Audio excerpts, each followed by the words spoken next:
নমস্কার বন্ধুরা, আজকে আবার চলে এসেছি একটি নতুন রেসিপি নিয়ে। আমি এখানে কতগুলো কাঁকরোল নিয়ে নিয়েছি। কাঁকরোলগুলোকে ভালো করে উপরের যে চোকা চোকা খোসাগুলো আছে সেগুলো ছাড়িয়ে নিয়ে মাঝখানে কেটে নিয়েছি। এরপর কাঁকরোলগুলো প্রেসারে দিয়ে দেবো, সামান্য একটু জল দিয়ে দিব, সাথে একটি সিটি দিয়ে সেদ্ধ করে নেব কাঁকরোলগুলোকে।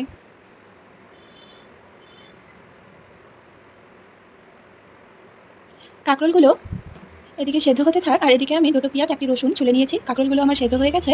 এখন আর দুটো আলু সেদ্ধ করে নিয়েছি। এখন কাঁকরোলের ভিতর থেকে যে বীজগুলো আছে সেগুলো একটি চামচের সাহায্যে আমি বের করে দিচ্ছি। আজকের রেসিপি হচ্ছে কাঁকরোলের পুর। এই কাঁকরোলের পুর রেসিপিটি কার কার ভালো লাগে অবশ্যই কমেন্টে জানাবেন। আমার এদিকে কাঁকরোলের ভেতর থেকে বীজগুলো বের করে নিচ্ছি।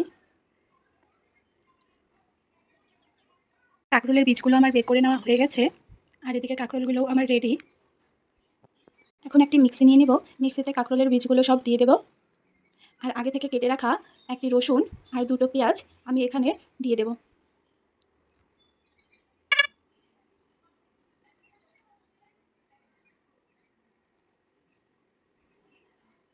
পেঁয়াজ রসুন দেওয়া হয়ে গেছে, আর দিয়ে দিচ্ছি 3টি কাঁচা লঙ্কা।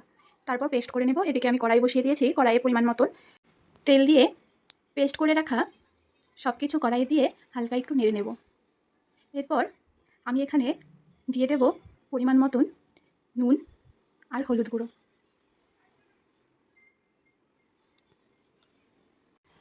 নুন আর হলুদ গুঁড়ো দেওয়া হয়ে গেছে। এখন ভালো করে মিশিয়ে নেব। এরপর আগে থেকে সেদ্ধ করে রাখা আলুগুলো ভালো করে চটকিয়ে নিয়ে এই কাঁকরোলের বীজের যে পুরটা তার মধ্যে দিয়ে খুন্তি দিয়ে ভালো করে মিশিয়ে নিচ্ছি সবগুলোকে।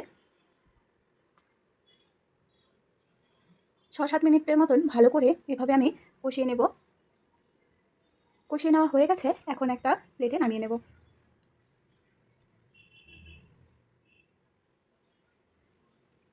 প্লেটে নামিয়ে নিয়েছি।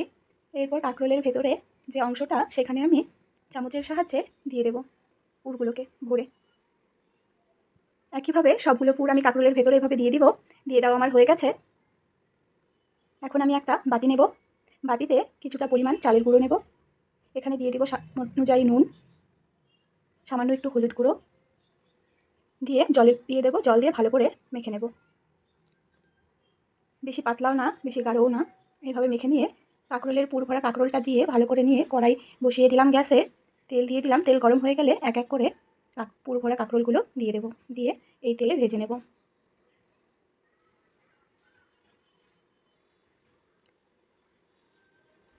এক এক করে পুর ভরা কাঁকরোলগুলো দিয়ে দেওয়া হয়ে গেছে, আর এক পাশ হয়ে গেছে, উল্টে আরেক পাশ ভেজে নিচ্ছি।